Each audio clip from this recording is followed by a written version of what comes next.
Welcome to Tales of Wonder. I'm Mardell. Here is a story from Andrew Lang's Brown Fairy book, How Geirald the Coward Was Punished.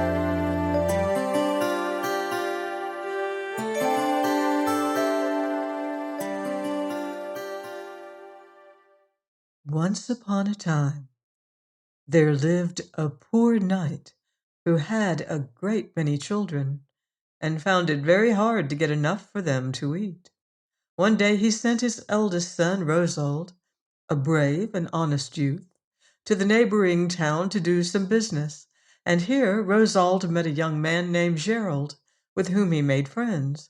Now Geirald was the son of a rich man who was proud of the boy and had all his life allowed him to do whatever he fancied. And luckily for the father, he was prudent and sensible and did not waste money, as many other rich young men might have done. For some time he had set his heart on traveling into foreign countries, and after he had been talking for a little while to Rosold, he asked if his new friend would be his companion on his journey. "Oh, there's nothing I should like better," answered Rosold, shaking his head sorrowfully. "But my father is very poor, and he could never give me the money." "Oh, if that's your only difficulty, it is all right," cried Geirald. "My father has more money than he knows what to do with, and he will give me as much as I want for both of us. Only there is one thing you must promise me, Rosold, that, supposing we have any adventures, you will let the honor and glory of them fall to me." "Yes, of course, that is only fair," answered Rosold, who never cared about putting himself forward. "But I cannot go without telling my parents. I am sure they will think me lucky to get such a chance." As soon as the business was finished, Rosold hastened home. His parents were delighted to hear of his good fortune, and his father gave him his own sword, which was growing rusty for want of use, while his mother saw that his leather jerkin was in order. "Be sure you keep the promise you made to Geirald," said she as she bade him good-bye, "and come what may, see that you never betray him." Full of joy, Rosold strode off, and the next day he and Geirald started off to seek adventures. To their disappointment, their own land was so well governed that nothing out of the common was very likely to happen. But directly they crossed the border into another kingdom, all seemed lawlessness and confusion. They had not gone very far when, riding across a mountain, they caught a glimpse of several armed men hiding amongst some trees in their path, and remembered suddenly some talk they had heard of a band of 12 robbers who lay in wait for rich travelers. The robbers were more like savage beasts than men, and lived somewhere at the top of the mountain in caves and holes in the ground. They were all called Henker, and were distinguished one from another by the name of a color, blue, gray, red, and so on, except their chief, who was known as Henker the Tall. All this and more rushed into the minds of the two young men as they saw the flash of their swords in the moonlight. "It is impossible to fight them. They are 12 to 2, whispered Geirald, stopping his horse in the path. "We had much better ride back and take the lower road. It would be stupid to throw away our lives like this." "Oh, we can't turn back," answered Rosold. "We should be ashamed to look anyone in the face again, and besides, it is a grand opportunity to show what we are made of. Let us tie up our horses here and climb up the rocks so that we can roll stones down on them." "Well, we might try that, and then we shall always have our horses," said Geirald. So they went up the rocks silently and carefully. The robbers were lying all ready, expecting every moment to see their victims coming round the corner a few yards away, when a shower of huge stones fell on their heads, killing half the band. The others sprang up the rock, but as soon as they reached the top, the sword of Rosauld swung round, and one man after another rolled down into the valley. At last the chief managed to spring up, and grasping Rosauld by the waist, flung away his sword, and the two fought desperately, their bodies swaying always nearer the edge. It seemed as if Rosauld, being the smaller of the two, must fall over, when with his left hand he drew the robber's sword out of its sheath and plunged it into his heart. Then he took from the dead man a beautiful ring set with a large stone, and put it on his own finger. The fame of this wonderful deed soon spread throughout the country, and people would often stop Geirald's horse and ask leave to see the robber's ring, which was said to have been stolen from the father of the reigning king.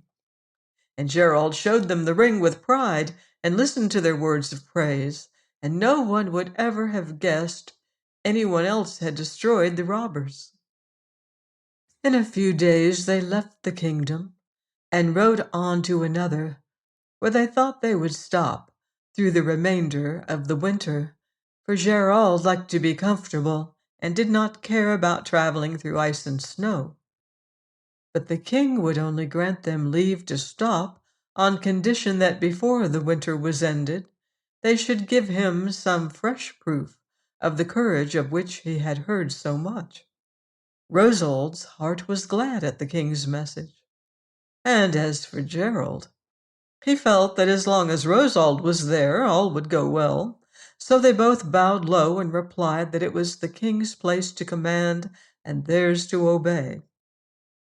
"Well, then," said his majesty, "this is what I want you to do. In the northeast part of my kingdom there dwells a giant who has an iron staff 20 yards long, and he is so quick in using it that even 50 knights have no chance against him. The bravest and strongest young men of my court have fallen under the blows of that staff. But as you overcame the 12 robbers so easily, I feel that I have reason to hope that you may be able to conquer the giant. In 3 days from this, you will set out." "We will be ready, your majesty," answered Rosauld. But Geirald remained silent. "How can we possibly fight against a giant that has killed 50 knights?" cried Geirald when they were outside the castle. "The king only wants to get rid of us. He won't think about us for the next 3 days, that is one comfort. So we shall have plenty of time to cross the borders of the kingdom and be out of reach." "Oh, we mayn't be able to kill the giant, but we certainly can't run away until we have tried," answered Rosauld. "Besides, think how glorious it will be if we do manage to kill him. I know what sort of weapon I shall use. Come with me now, and I will see about it." And taking his friend by the arm, he led him into a shop where he bought a huge lump of solid iron, so big that they could hardly lift it between them. However, they just managed to carry it to a blacksmith's, where Rosauld directed that it should be beaten into a thick club with a sharp spike at one end. When this was done to his liking, he took it home under his arm. Very early on the 3rd morning, the two young men started on their journey, and on the 4th day they reached the giant's cave before he was out of bed. Hearing the sound of footsteps, the giant got up and went to the entrance to see who was coming, and Rosauld, expecting something of the sort, struck him such a blow on the forehead that he fell to the ground. Then, before he could rise to his feet again, Rosauld drew out his sword and cut off his head.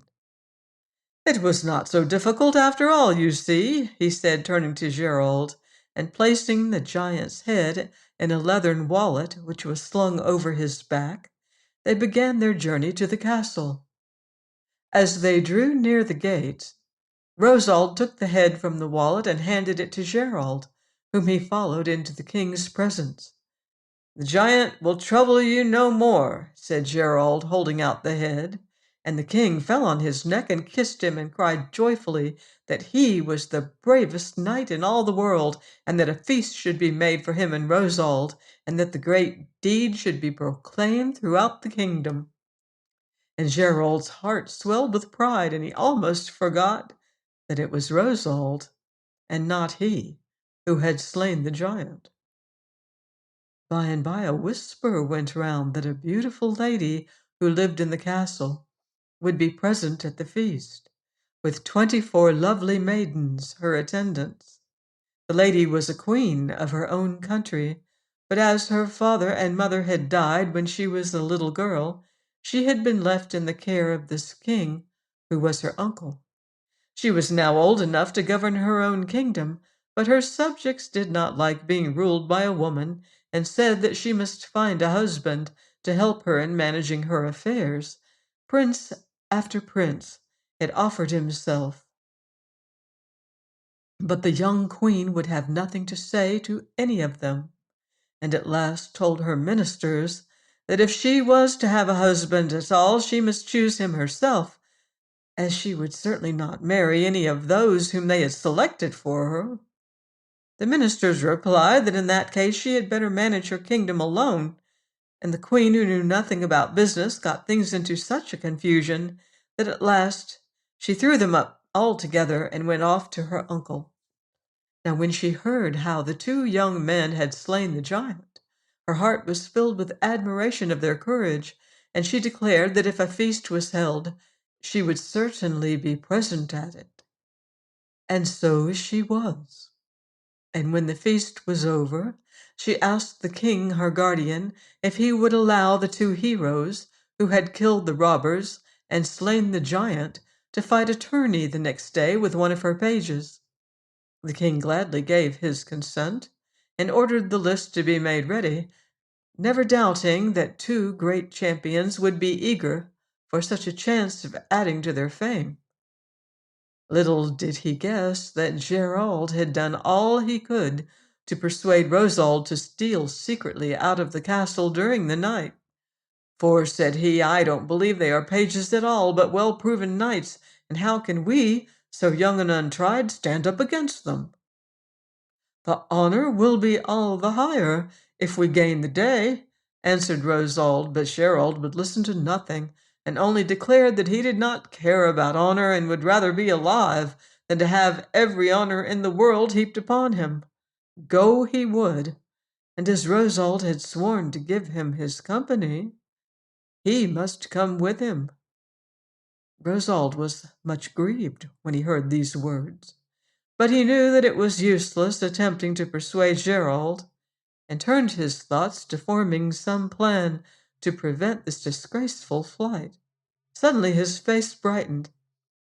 Let us change clothes, he said, and I will do the fighting, while you shall get the glory. Nobody will ever know. And to this Geirald readily consented. Whether Geirald was right or not in thinking that the so-called page was really a well-proved knight, it is certain that Rosald's task was a very hard one. 3 times they came together with a crash which made their horses reel, and once Rosauld knocked the helmet off his foe, and received in return such a blow that he staggered in his saddle. Shouts went up from the lookers-on, as first one and then the other seemed gaining the victory. But at length Rosauld planted his spear in the armor which covered his adversary's breast, and bore him steadily backward. Unhorsed! Unhorsed! Cried the people, and Rosauld then himself dismounted, and helped his adversary to rise. In the confusion that followed, it was easy for Rosauld to slip away and return Geirald his proper clothes. And in these, torn and dusty with the fight, Geirald answered the king's summons to come before him. You have done what I expected you to do, said he, and now choose your reward. Grant me, sire, the hand of the queen your niece, replied the young man, bowing low, and I will defend her kingdom against all her enemies. She could choose no better husband, said the king, and if she consents, I do. and he turned towards the queen, who had not been present during the fight, but had just slipped into a seat by his right hand. Now the queen's eyes were very sharp, and it seemed to her that the man who stood before her, tall and handsome though he might be, was different in many slight ways, and in one in particular, from the man who had fought the tourney. How there could be any trickery she could not understand, and why the real victor should be willing to give up his prize to another was still stranger. But something in her heart warned her to be careful. She answered, "You may be satisfied, uncle, but I am not. One more proof I must have. Let the two young men now fight against each other. The man I marry must be the man who killed the robbers and the giant and overcame my page." Geirald's face grew pale as he heard these words. He knew there was no escape from him now, though he did not doubt for one moment that Rosald would keep his compact loyally to the last. But how would it be possible that even Rosald should deceive the watchful eyes of the king and his court, and still more those of the young queen, whom he felt uneasily had suspected him from the first? The tourney was fought, and in spite of Geirald's fears, Rosald managed to hang back, to make attacks which were never meant to succeed, and to allow strokes which he could easily have parried to attain their end. At length, after a great show of resistance, he fell heavily to the ground. And as he fell, he knew that it was not alone the glory that was his rightfully, which he gave up, but the hand of the queen that was more precious still. But Geirald did not even wait to see if he was wounded. He went straight to the wall where the royal banner waved and claimed the reward which was now his. The crowd of watchers turned towards the queen, expecting to see her stoop and give some token to the victor. Instead, to the surprise of everyone, she merely smiled gracefully and said that before she bestowed her hand, one more test must be imposed. But this should be the last. The final tourney should be fought. Geirald and Rosald should meet singly, two knights of the king's court, and he who could unhorse his foe should be master of herself and of her kingdom. The combat was fixed to take place at 10 o'clock the following day. All night long, Geirald walked about his room, not daring to face the fight that lay in front of him, and trying with all his might to discover some means of escaping it. All night long he moved restlessly from door to window, and when the trumpet sounded and the combatants rode into the field, he alone was missing.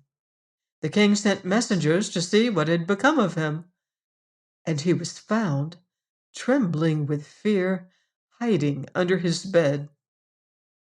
After that, there was no need of any further proof. The combat was declared unnecessary, and the queen pronounced herself quite satisfied and ready to accept Rosald as her husband. "You forgot one thing," she said when they were alone. "I recognized my father's ring, which Henker the Tall had stolen, on the finger of your right hand, and I knew that it was you, and not Geirald, who had slain the robber band. I was the page who fought you, and again I saw the ring on your finger, though it was absent from his when he stood before me to claim the prize. That was why I ordered the combat between you, though your faith to your word prevented my plan being successful, and I had to try another. The man who keeps his promise at all costs to himself is the man I can trust, both for myself and for my people." So they were married and returned happily to their own kingdom, which they ruled well and happily. And many years after, A poor beggar knocked at the palace gates and asked for money for the sake of days gone by. And this was Geirald.